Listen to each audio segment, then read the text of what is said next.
शुभ्र घोड़ा की कहानी सत्य घटना पर आधारित है। भारत के इतिहास में ये कहानी आपको बहुत कम पढ़ने या सुनने को मिलेगी, इसलिए इस कहानी को अंत तक जरूर सुनिएगा। ये कहानी अगर अच्छी लगे तो इसे लाइक कीजिएगा और शेयर जरूर कीजिएगा। स्वामी भक्त शुभ्र घोड़ा चेतक की तरह ही अपनी स्वामी भक्ति के कारण इतिहास में अमर हो गया।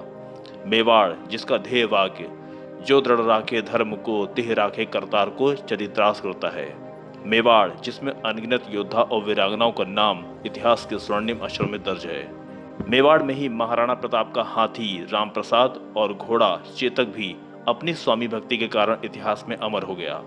ऐसे ही एक घोड़ा शुभ्रक, जिसने अपने स्वामी मेवाड़ के महाराजा कुंवर सिंह को बचाने के लिए दिल्ली सल्तनत के गुलाम कुतुबुद्दीन ऐबक को मार दिया।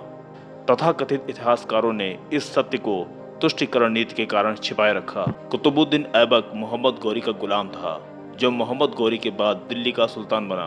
मोहम्मद गौरी ने कुतुबुद्दीन को खरीदा था।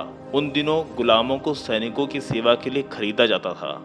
कुतुबुद्दीन ऐबक की मृत्यु घोड़े से गिरकर नहीं, बल्कि मेवाड़ के स्वामी भक्त घोड़े शुभ्र के कारण हुई थी। जिस व्यक्ति ने 11-12 साल घुड़सवारी की हो और न जाने कितनी लड़ाइयां घोड़े पर बैठकर की हो, भला वो व्यक्ति घोड़े से गिरकर कैसे मर सकता है। कुतुबुद्दीन ऐबक ने राजपूतों पर बहुत अत्याचार किए और मेवाड़ के राजकुंवर कर्ण सिंह को बंदी बनाकर लाहौर ले गया।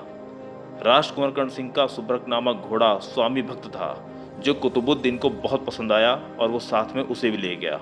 लाहौर में राजकुंवर कर्ण सिंह को बंदी बनाया गया, लेकिन एक दिन कैद से छूटने के प्रयास में कुंवर सिंह को मौत की सजा सुनाई गई और ये तय हुआ कि राजकुंवर कर्ण सिंह का सिर काटकर उसे चौगान खिलाया जाएगा। चौगान एक प्रकार का खेल होता है, जिसे आजकल लोग पोलो के रूप में खेलते हैं। एक कैदी की तरह बंदी बनाकर राजकुंवर कर्ण सिंह को लाहौर के जन्नत बाग लाया गया। कुतुबुद्दीन ऐबक स्वयं शुभ्र घोड़े पर सवार होकर अपनी सेना के साथ जन्नत बाग आ गया। शुभ्र घोड़े ने जैसे ही अपने स्वामी कर्ण सिंह को कैदी की अवस्था में देखा तो उसकी आंखों में आंसू आ गए, और जैसे ही राजकुंवर कर्ण सिंह को जंजीरों से खोला गया तो शुभ्रक घोड़े को अपने स्वामी की यह दशा देखकर रहा नहीं गया और शुभ्रक ने पलक झपकते ही कुतुबुद्दीन ऐबक को जमीन पर पटक दिया और उसके सीने पर ताबड़तोड़ प्रहार करने लगा, जब तक उसके प्राण पखेरु नहीं उड़ गए।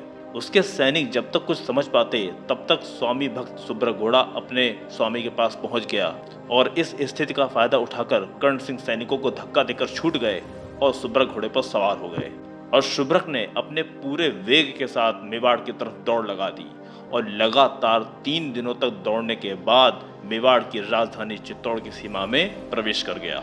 और जैसे शुभ्रक चित्तौड़ किले में पहुंचा तो उसे संतोष हो गया कि उसने अपने मालिक को सही सलामत पहुंचा दिया। लेकिन जैसे ही महाराजा कर्ण सिंह शुभ्रक घोड़े से उतरे और उसे पुचकारते हुए उसकी तरफ हाथ बढ़ाया तो देखा कि वो एक प्रतिमा बना खड़ा है, क्योंकि उसकी मृत्यु हो चुकी थी। कर्ण सिंह ने जैसे ही उसके सिर पर हाथ फेरा, वो निष्प्राण शरीर लुढ़क गया।